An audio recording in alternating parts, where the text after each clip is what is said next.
So Pokemon is a game that teaches children how to enter into the world of witchcraft, how to cast spells, how to use psychic phenomena, how to put to work supernatural powers against their enemies, how to fantasy role play. Pokemon world is a world of the demonic. What's up, moms and dads? Is that a monster in your pocket, or are you just happy to see me?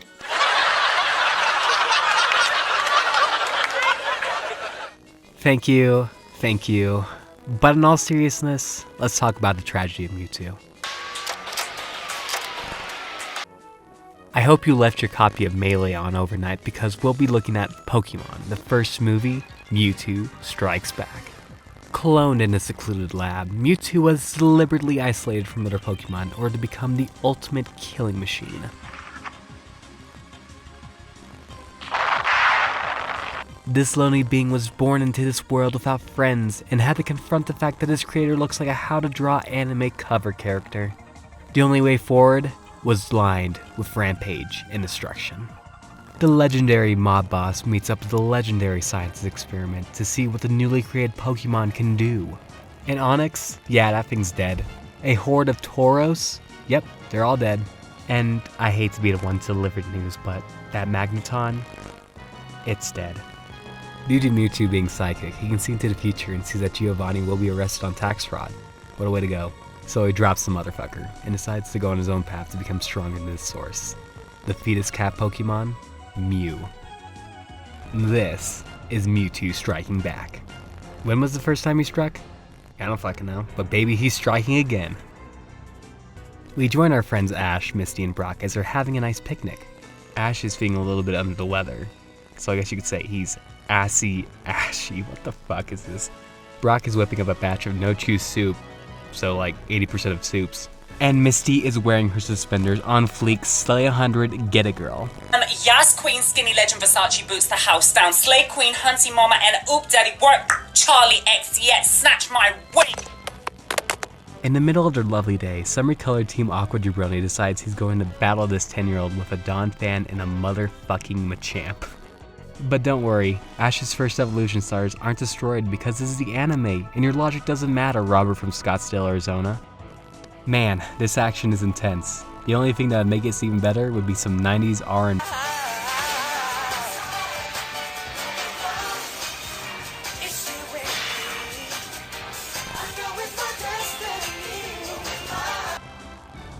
Out of the way, Orson Welles, we have a new peak for cinema. So before you can even contemplate how Bubble Beam can one-shot a fully evolved fighting type, the battle is over and soon Nepal. Plot gets rolling. There we go. Ash and his friends get a letter from a supporting cast member from Dragon Tales, which gives them directions to a far-off island. To get to said island, they have to take a ferry, and oh no, there's a huge rainstorm. Hey, just another day living on Staten Island, am I right, fellow New Yorkers? But it's no ordinary storm. Apparently it's a storm of religious significance according to this random preacher lady. Which begs the question, why is Officer Jenny propping up such blatant religious propaganda? Well kids, looks like we can't go skiing. The cop said we can't go to the mountains because Jesus is pissed at the Eisenhower Tunnel. Bing bong! So, in defiance, some random Pokemon trainer comes to his senses and uses a Gyarados to cross the sea, and others follow suit. But what about our brave adventurers? Well, they're helped by a friendly gang of Vikings, and as being completely brain dead, does not use any critical thought whatsoever, and joins these Nordic freaks. So after a bit of traveling, and Ash confirming that Minnesota is in fact Pokemon canon, oh my god, the regional variants, the waves begin to get even more hostile. That's when our seafaring strangers reveal that they are Team Rocket. Seeing as they're on a boat with a bunch of gender non-conforming criminals, the gang rightfully tries to escape and finds himself in a mysterious castle with a mysterious maid guiding them along. Spooky stuff. But Ash is so goddamn horny for battling, he has no other choice but to follow along. So we get an absolutely adorable scene of Mew snooping as usual. So while I'm over here imagining how terrifying a flying Shinx cat would be, the Ash holes are led into the foyer, which looks like a mix between an H.R. Geiger painting and a McDonald's play place. Which is, incidentally, my personal favorite themed McDonald's. Hoo boy, now I'm hungry for some brain surgery salad. Yeah, you probably don't get that joke, but trust me, it's funny. But enough about that. The game makes up of a bunch of other Pokemon trainers who introduce their trash-ass competitive teams. After everyone is there, the owner of the castle and the most powerful Pokemon trainer in the world is revealed to be none other than Mewtwo. This random dude over here, who I'm going to call Chuck from now on, questions how a Pokemon can be the greatest Pokemon master of all time. Obviously, he didn't read the books in Diamond and Pearl. What a fucking idiot. And because of this ignorance, he gets force choked. Lol. Pissed off and wet. Hey, same sister. Chuck tries to fight Mewtwo, only to realize that this is Gen 1, and the balancing on psychic types is trash. Just like everything else in Kanto. So Banjo Mewtwo decides to free Nurse Joy from his clutches. Apparently, he needed her for her knowledge of Pokemon physiology. Soon after that, Misty eviscerates Mewtwo by calling him a bully. Which, I mean, that's a nice word for a kidnapper, I guess. But enough of the Wonder Bread Brigade, let's get back to the real main characters. After a bit of snooping, Team Rocket finds a mysterious lab. Jessie plants her thick ass on a button, which reveals a nefarious operation by Mewtwo to clone Pokemon so they can rule the world or something like that. I don't know, this plot doesn't really fucking matter. After getting a sample of Meowth's hair, and James making a "Who's that Pokemon" joke, it's Pikachu! The doppelgangers awaken with some sick tattoos. Apparently these clones are stronger than the originals. Sure, okay. Just tell it to Dolly the Sheep and Solid Snake. Alright, so there we go. Back to the surface, the trainers are hyping up their Pokemon. And with names like Brute Root and Shell Shocker, they're fucked. Ash unleashes the one Pokemon whose only character traits are being lazy and poorly trained, and you'll never guess what happens. Ash over here being a super genius once again. To make a long battle short, Mewtwo stirs all the starter shit up, and that means he gets to keep the Pokemon. So he unleashes his army of evil balls to catch them all. I'm assuming this is what Game Freak wanted all along. Hey dummy, give me that Empoleon. Sorry, I'm just doing what he wanted.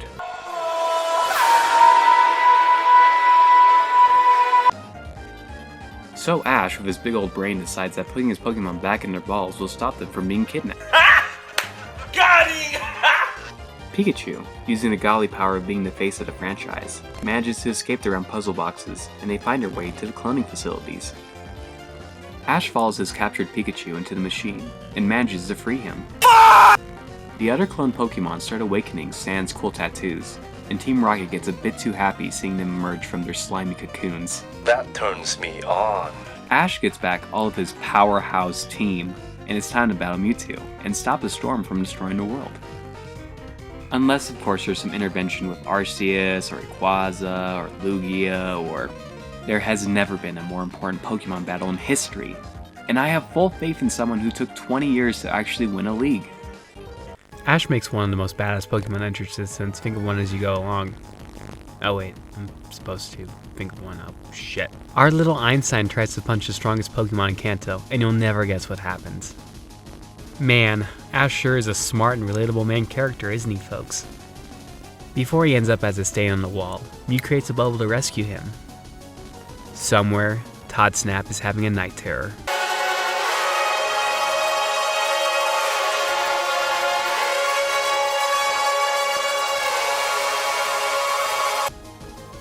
Soon, everybody makes the earth-shattering realization that Mewtwo is a clone of Mew, and they start some Dragon Ball Z fighting. Meowth translates Mew's plea to her clone, and it is so beautiful and touching. And here is a paraphrase of it. You've got to listen to your heart, listen to the beat, listen to the rhythm of the street.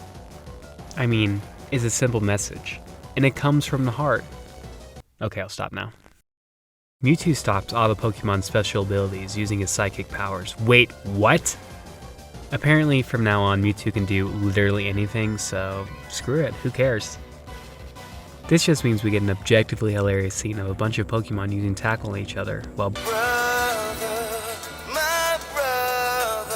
plays. I laughed a bit too hard at the Psyduck slapping the shit out of each other.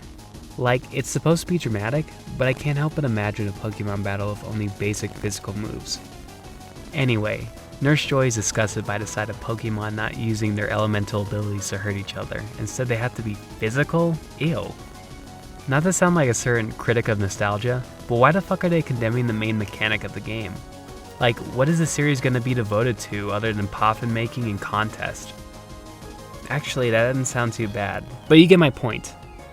After Meowth becomes the Stone Toss comics for a few frames, the Pokemon all realize that they are literally the same people and stop fighting each other. They all discover that they should be looking at what's similar as opposed to what's different with each other. And with that, Meowth has solved racism.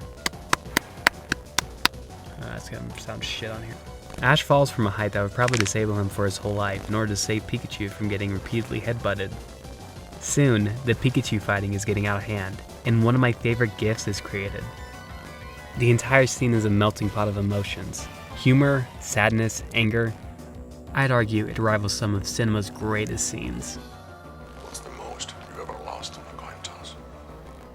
Sir, the most you ever lost in a coin toss. Ash sees Mew and Mewtwo charging up their Gallic Gun and Kamehameha respectively, and decides to get in the middle of the two beams. I'm speechless at this point. Ash is just really, really, really stupid. And you'll never guess what happens. He goes full Electric Light Orchestra and turns to stone. That's a good joke. But who cares? This conflict takes about 2 minutes to resolve with Pokemon tears of all things. And boomers say Vanillix is stupid, when they could stomach this crap when they were a kid. Maybe they did deserve to suffocate on those Burger King toys. In Minecraft. Whatever. All the Pokemon, their clones, and the trainers are all so happy. Mewtwo stops being nature over nurture and takes his clone army to Epstein Island or something. He then erases all the characters' memories and sends them back to the harbor because he can do whatever he wants, I guess. The trainers continue their journey in what is, no joke, the best scene of the movie, with the credits. And that's it for Pokemon, the first movie.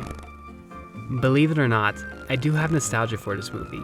My daycare used to play it all the time on VHS. But these memories aren't enough for me to look past how shallow it is.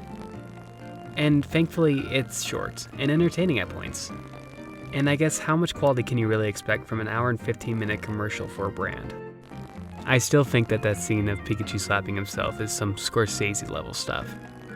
I'd give it 5 Bimbo Jameses out of 10.